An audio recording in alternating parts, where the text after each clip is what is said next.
Assalamualaikum warahmatullahi wabarakatuh. Kami dari kelompok 5, mahasiswa UIN Maulana Malik Ibrahim Malang, ingin menceritakan tentang sejarah perkembangan Bani Umayyah di Spanyol. Sebelumnya, izinkan kami untuk memperkenalkan anggota-anggota kelompok kami dan juga dosen pembimbing kami. Kami ucapkan terima kasih kepada Bapak Eka Wahyu Budianto LC MSI selaku dosen pengampu mata kuliah Sejarah Peradaban Islam yang telah memberikan ilmunya dan membimbing kami selama 1 semester ini. Berikut ini adalah nama-nama dari anggota kelompok 5. Yang pertama ada Dani Salim, yang kedua ada Mauna, yang ketiga ada Muhammad Faik Ubaidillah, yang keempat ada Alif Dafala Zuardi, yang kelima ada Marta Anggela. Sebelum lanjut ke pembahasan, jangan lupa klik like, komen, dan share ke orang-orang terdekat kalian jika memang kalian menyukai video ini. Baik, yang pertama ada sejarah masuknya Islam ke Spanyol. Spanyol ditaklukkan oleh umat Islam pada zaman Khalifah Al-Walid pada tahun 705 Masehi sampai 715 Masehi. Ia adalah khalifah dari Daulah Umayyah yang berpusat di Damaskus. Dalam penaklukan Spanyol, terdapat 3 pahlawan Islam yang memimpin pasukan untuk menuju ke Spanyol. Mereka adalah Tarif ibnu Malik, Tariq ibn Ziyad, dan Musan bin Nusair. Nama Tariq bin Ziyad paling terkenal karena pasukannya lebih besar dan hasilnya lebih nyata. Ia menyeberangi Selat Gibraltar dan satu persatu kota yang dilewatinya dapat ditaklukkannya. Setelah Musa ibn Nusair berhasil menaklukkan Sidonia, Carmonia, Seville, dan Merida, serta mengalahkan penguasa kerajaan Gotik, ia bergabung dengan Tariq bin Ziyad di Toledo. Selanjutnya, mereka berhasil menguasai seluruh kota-kota penting di Spanyol, termasuk bagian utaranya mulai dari Saragossa sampai Navarre. Baik, materi selanjutnya akan disampaikan oleh rekan saya. Baik, saya di sini akan menyambung cerita dari teman saya mengenai peradaban Islam yang berkembang di Spanyol. Perkembangan dan periodisasi Daulat Umayyah di Spanyol. Perkembangan Islam di Spanyol menjalani beberapa periode, tepatnya yakni 6 periode. Pada periode pertama, yakni terjadi pada tahun 711 hingga 755 Masehi.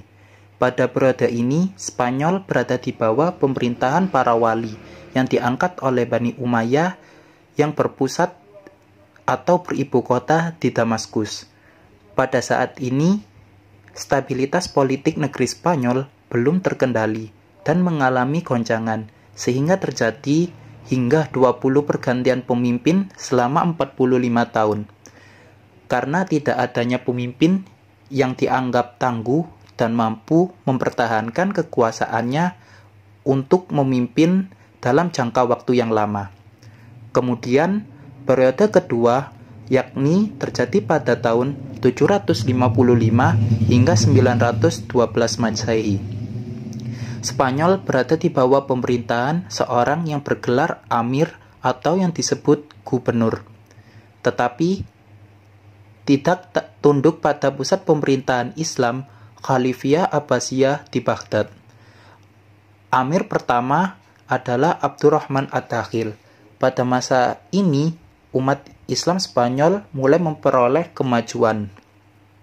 Kemudian pada periode ketiga, yakni terjadi pada tahun 912 hingga 1013 Masehi.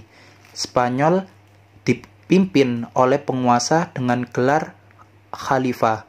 Pada periode ini berlangsung mulai dari pemerintahan Abdul Ar-Rahman III sampai munculnya Muluk at-Tawaif atau yang biasa disebut raja-raja kelompok. Pada saat ini juga Islam Spanyol mencapai puncak kejayaannya dan menyaingi Daulat Abbasiyah yang berada di Baghdad. Kemudian pada periode keempat terjadi antara tahun 1300 hingga 1086 Masehi. Pada periode ini, Islam Spanyol terpecah menjadi lebih dari 30 negara kecil di bawah pemerintahan raja-raja golongan atau yang disebut Al-Muluk at-Tawaif. Namun, berpusat di beberapa kota seperti kota Sevilla, kota Cordova maupun kota Toledo, dan sebagainya. Pusat kota terbesar berada di Sevilla, yakni lebih tepatnya di Abadia.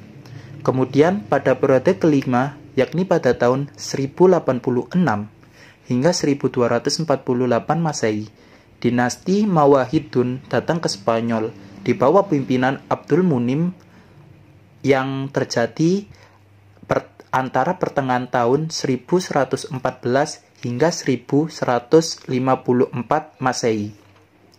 Dinasti Mawahidun pada mulanya adalah gerakan agama yang terjadi di Afrika Utara yang didirikan oleh Yusuf ibn Tashfi pada tahun 1062 Masehi. Kemudian periode ke-6 sekaligus periode terakhir, yakni terjadi pada tahun 1248 hingga 1492 Masehi. Pada periode ini, Islam di Spanyol hanya mampu berkuasa di daerah Granada saja, di bawah dinasti Bani Ahmar. Peradaban kembali mengalami kemajuan seperti di zaman Abdurrahman An-Nasir. Akan tetapi, secara keseluruhan seperti politik, dinasti ini hanya berkuasa di wilayah yang sangat kecil. Kekuasaan Islam yang merupakan pertahanan terakhir di Spanyol akhirnya pun berakhir karena perselisihan orang-orang istana dalam memperebutkan kekuasaan. Baik, cerita selanjutnya akan disambung oleh rekan-rekan saya. Baik, saya akan menyambung dari presentasi sebelumnya. Berikut nama Khalifah Daulah Umayyah di Spanyol. Pertama, Abdurrahman Ad-Dakhil adalah peletak dasar bagi berdirinya dinasti Bani Umayyah di Spanyol dan berkuasa selama 90 tahun. Pada tahun 750 Masehi, ketika dinasti Abbasiyah melakukan pembunuhan terhadap keluarga Bani Umayyah, dia berhasil melarikan diri. Yang kedua, Hisham bin Abdurrahman Ad-Dakhil atau Hisham Ar-Ridha adalah Amir Cordoba kedua dari Keamiran Cordoba yang memimpin antara tahun 788 sampai 796 di Al-Andalus.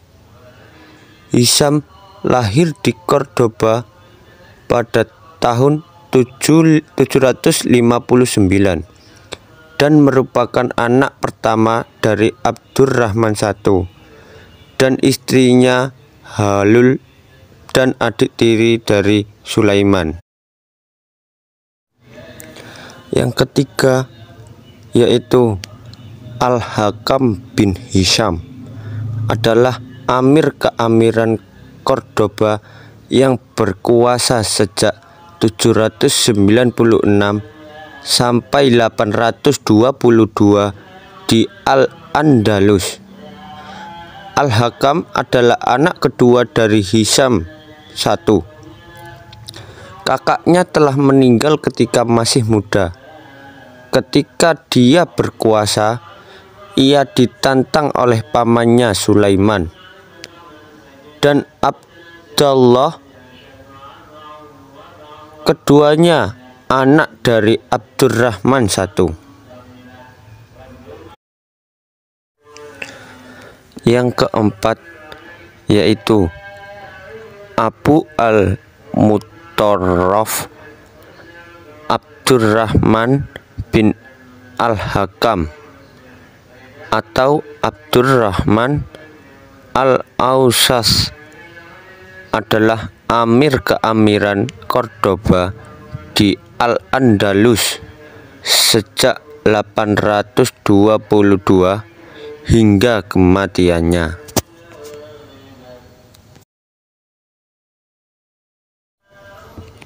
Yang kelima yaitu Abu Abdullah Muhammad bin Yusuf bin Nasr,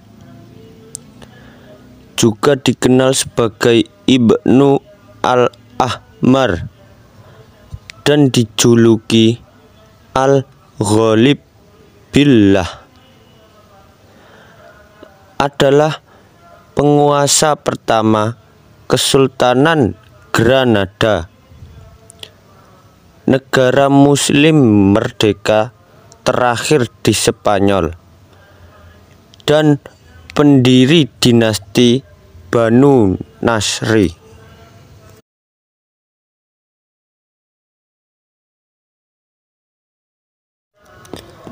Yang keenam yaitu Al-Munzir, adalah Amir Keamiran Cordoba sejak 886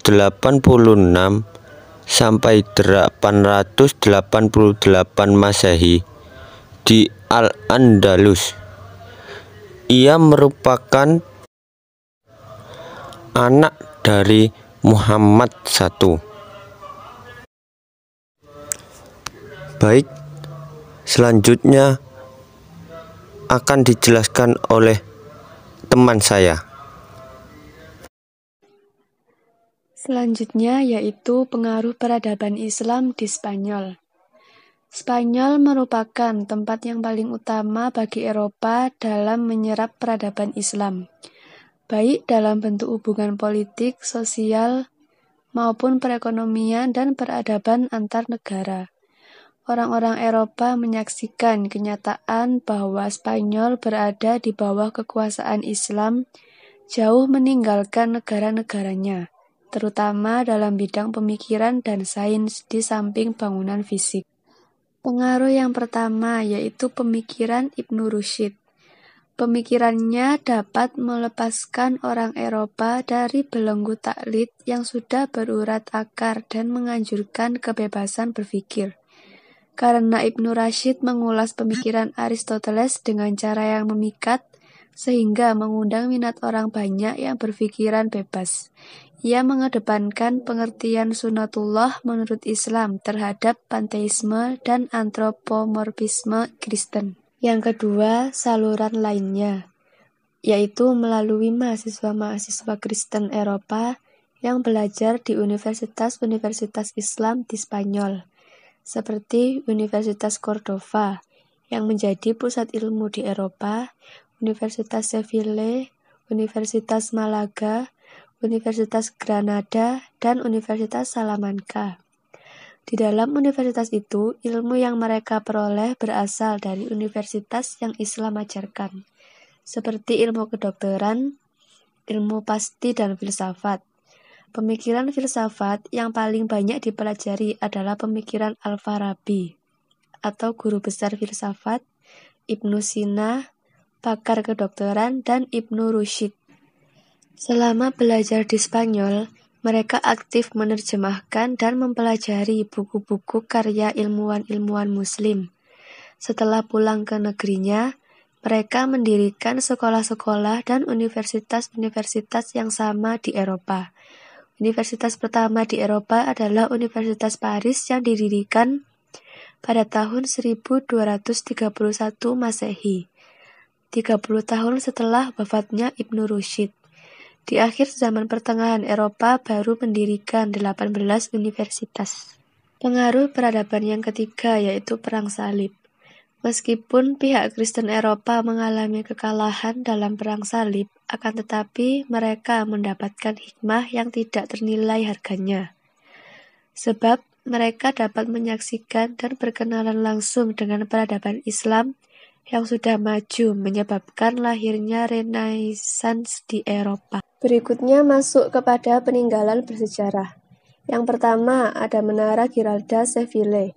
Sejarah menuliskan bahwa menara ini pada awalnya merupakan menara sebuah masjid agung di kota Seville yang dibangun oleh seorang arsitek bernama Ahmad Ibnu Baso di tahun 1184. Yang kedua ada Torre del Oro, Seville. Menara ini dibangun oleh dinasti Muwahhidun dengan tujuan untuk mengontrol akses ke kota Seville yang melalui sungai Guadalquivir dan sempat berfungsi sebagai penjara juga gudang pada abad ke-13. Yang ketiga ada Aljaferia Palace. Salah satu peninggalan Islam di Spanyol yang hingga kini masih berdiri kokoh adalah Istana Alcázar atau disebut juga Aljaferia Palace. Yang keempat ada Masjid Cristo de la Luz, Toledo. Masjid Cristo de la Luz disebut juga dengan sebutan Masjid Bab al-Mardum.